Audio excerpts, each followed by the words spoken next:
pagbalik ko dito, lahat ng bahay dito, inabutan na ng tubig. Lahat. Wala nang natira dito. Ang tubig napakalaki na. Parang dagat ng tubig. Lahat ng bahay na naanod na. Napakasakit dahil wala nang matitirahan.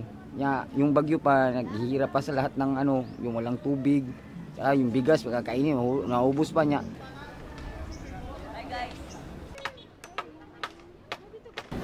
Na po na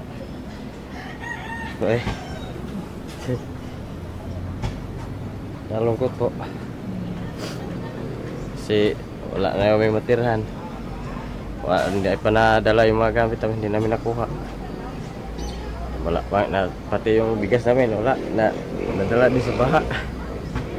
Medyo matagal-tagal pa po kasi kulang sa budget, wala kami pang gastos, pangkain lang wala pa.